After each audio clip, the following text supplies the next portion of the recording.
Hey, so today I want to talk to you about some data, some research that we've done in my lab for a few decades now. So I'll take you through kind of a high-level journey and summary of what we're learning about the role of microbes in host evolution, in particular reproductive isolation. And as I mentioned yesterday, Charles Darwin's book is a very sterile book. And in fact, one of the things that he says in the book that intrigues me the most from a microbiology perspective is this quote: "Why is not all nature in confusion instead of the species being as we see them well-defined?" And of course, he looked at species constructs through the visible world, where often species are well-defined. I love this quote because it is exquisitely accurate for the microbial world. That the lines between what a species is and a strain is are very blurry. And in fact, I love that Darwin was so perfectly right in this thought about how do varieties actually come to be and why don't we see more varieties. And of course, that's the basis of natural selection and the rest of the book. And in that context, I'd like to note that there's no biological species concept that comes out of the origin of species. He spends one chapter on hybridization. It's a book on the origin of varieties through adaptation more than it is on the origin of species. It should have maybe been called that to perhaps reflect what he was most writing about in that book. Let's march forward from 1859 to the 1920s. And this is a not so well-known fellow in symbiosis, Ivan Wallen, who wrote a book called, off the title of Darwin, Symbiosis and the Origin of Species. He actually found that mitochondria divide by binary fission and was the first person that Lynn Margulis ultimately excavated into her synthesis that deemed mitochondria to be bacterial derived or bacteria themselves. And he has this wonderful quote that maybe bacteria living inside organisms is the fundamental causative factor in the origin of species. We're not going to go that far today. There are many routes to speciation, but it does set the stage for this is a long-term question in biology at the dawn of symbiosis' greatest story, really, the mitochondria.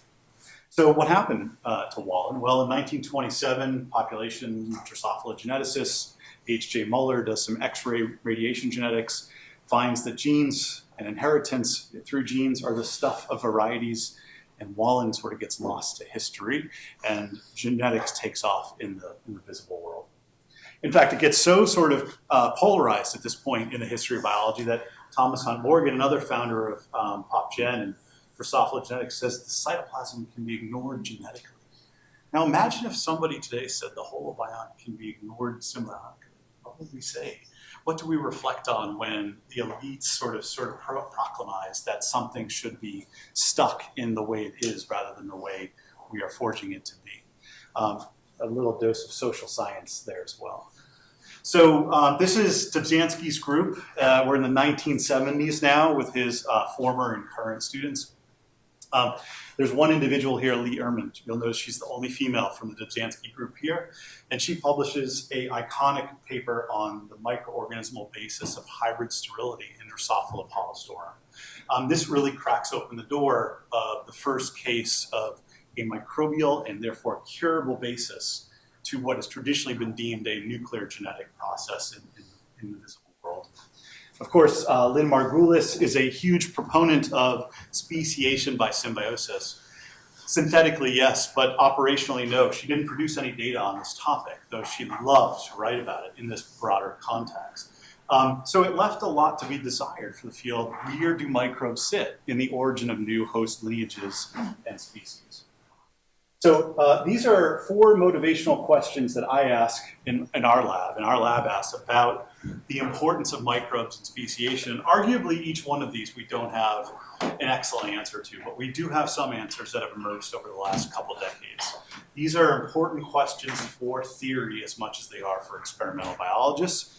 And I know a few of us in the room actually who are continuing to think about and work on the theory of some of these questions. This is the host organism I've studied for a long time since I was a graduate student. It's called a Nasonia parasitoid wasp. You'll see some illustrious mating behavior.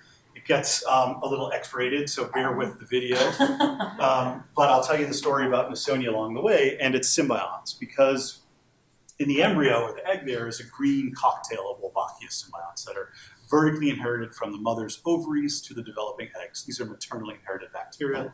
And they also occur in many organs, including male testes, where they can modify sperm to be incompatible with eggs that lack Wolbachia. And this is a benefit to the Wolbachia bacteria that I can get into later. But these are reproductive microbes. And then the gut microbiome is clear and present. This is actually stained in the pupal stage. We took a cross-section and we find a lot of gamma proteobacteria in the hindgut as the material of the digestion is processed by the microbes, and even the microbes are excavated out as well during this time period. Okay, so it's some beautiful mating behavior that actually can isolate some of the species. And there are 3 species that are of importance to this system. They're all less than 1 million years old, and their geographic distribution is somewhat allopatric and somewhat sympatric, shown in the colors here.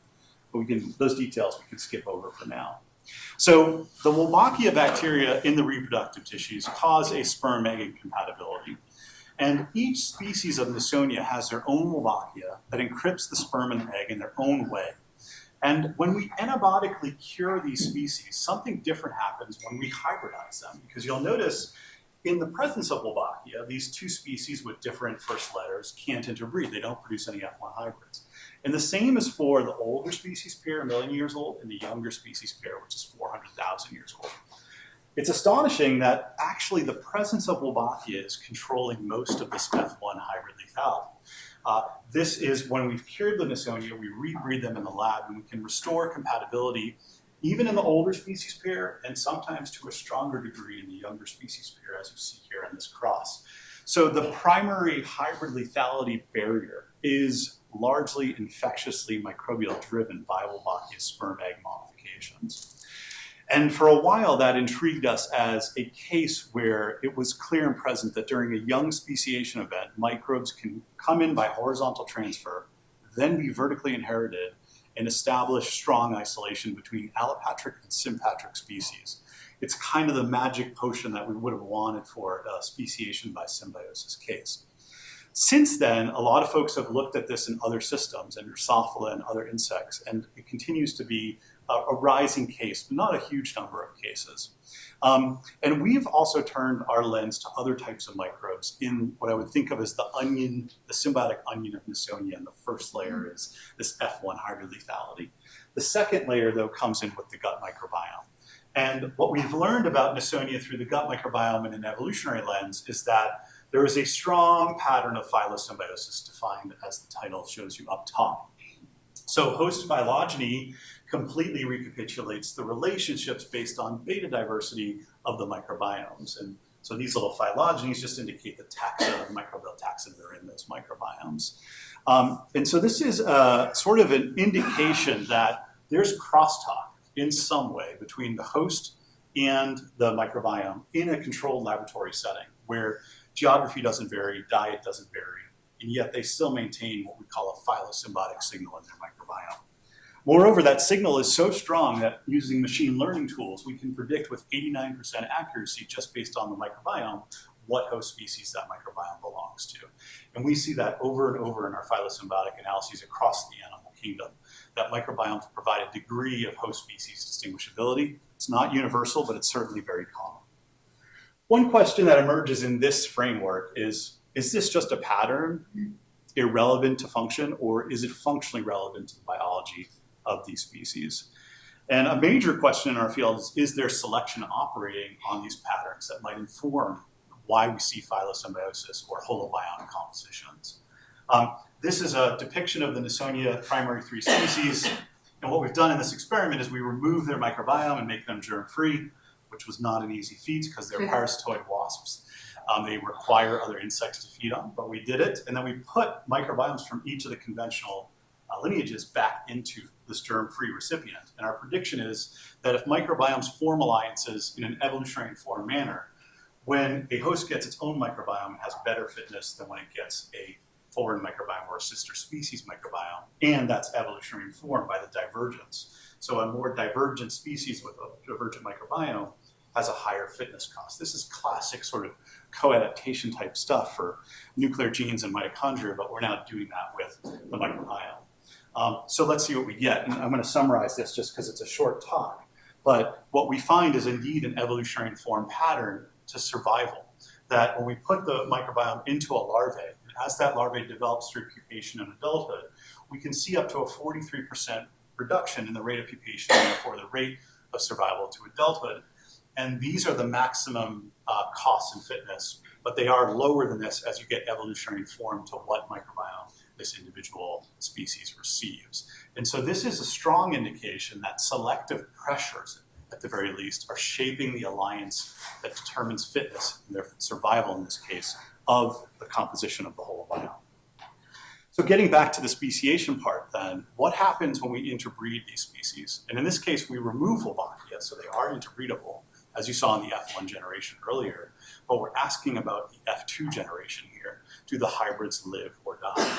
Now, in a conventionally reared hybrid Nasonia between these older species, we get a melanization response in the larvae. This is a hyperimmune response. Melanin encapsulates pathogens. And we get very few hybrids that survive. Our prediction was, if we make a germ-free hybrid and the microbiome is controlling some of this hybrid lethality, contributing to it, then we should see a rescue of that hybrid lethality. And that's what you see in the blue cross over there. The amount of hybrids goes way up.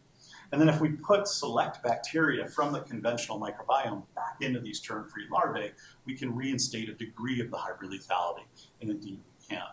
So this really is a second layer to the onion of speciation by symbiosis, but now we're studying it through the gut microbiome, which of course is prevalent in many animals. Reproductive bacteria are not necessarily the most common thing in the animal world, but very common in arthropods.